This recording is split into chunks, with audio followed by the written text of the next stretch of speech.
Alors voici ce que ça donne avec le fameux boîtier ODB. Donc vous avez tous les détails de l'Aion avec l'appli Canyon du coup.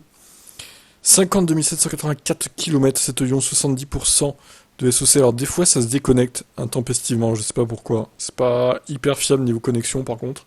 Le Bluetooth en gros, il se déconnecte pour rien. C'est un peu pénible. Bon, je sais pas si c'est qu'avec cette appli que ça fait ça. Je dirais que oui, c'est peut-être un petit défaut de l'appli. Bon, après c'est pas non plus très très grave. Alors j'ai cherché du coup pour voir si on avait le SOH quelque part, mais ça n'a pas l'air d'être le cas. Ce n'est pas affiché en tout cas clairement. Donc c'est un peu dommage. Je pensais que je l'aurais, mais c'est un petit peu dommage. Bon, je suis un peu déçu de ce point de vue-là. Après, il y a quand même des infos intéressantes, donc j'ai pas testé en roulant pour le coup, mais ça doit être encore mieux parce que t'as la conso et tout. Plus précisément, pas que des barres, parce que les barres c'est pas du tout précis sur l'avion. Mais bon, voilà quoi. D'ailleurs, je me demande s'il n'y a pas au final moyen de calculer entre le voltage et le AH là qu'on voit en bas, la capacité restante de la batterie. Si on est avec un SOC à 100% par exemple. Dis-moi en commentaire, c'est peut-être faisable, hein.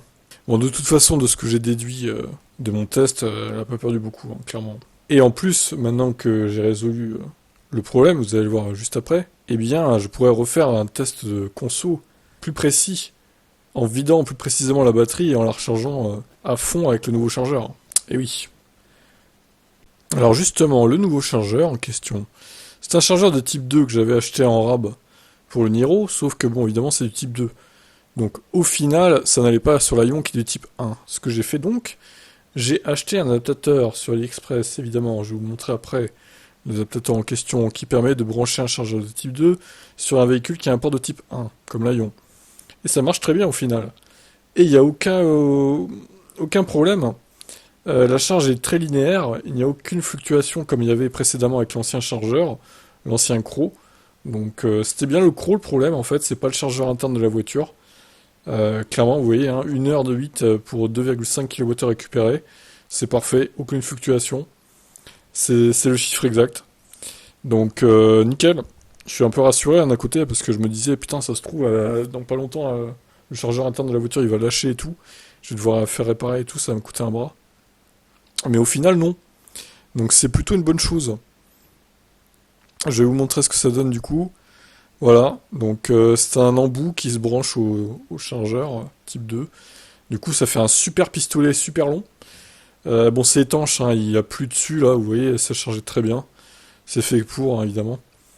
Ils sont pas cons, hein, tout est étanche pour charger pour tous les temps, pour toutes les météos, tous les climats du coup. Donc très bien, très bon investissement. En plus, ça m'a un peu coûté cher, donc c'est ce qu'il fallait quoi. Donc si vous avez une vieille voiture électrique type Ion ou Leaf 1, ne vous en faites pas, hein.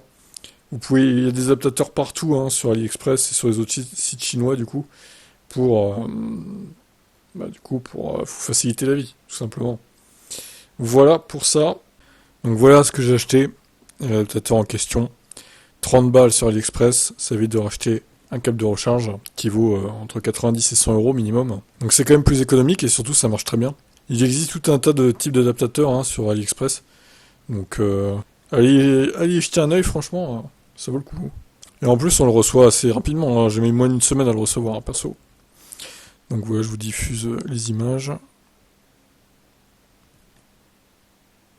Donc voilà, ça m'a permis de me rendre compte au final que bah du coup là on n'a aucun problème, c'était le chargeur de base originel qui a été livré quand je l'ai acheté l'occasion, l'Aion, qui déconne. En même temps, ça, c'est pas éternel non plus, les crocs, hein. À mon avis, il devait dater de 2011 ou 2012, quoi. C'est-à-dire, il devait être fourni dès que la voiture a été sortie d'usine, donc ouais, 2011 plutôt. Donc 12 ans, le truc. Normal que ça déconne au bout d'un moment, au final. Voilà, tout est bien qui finit bien. Ciao, ciao.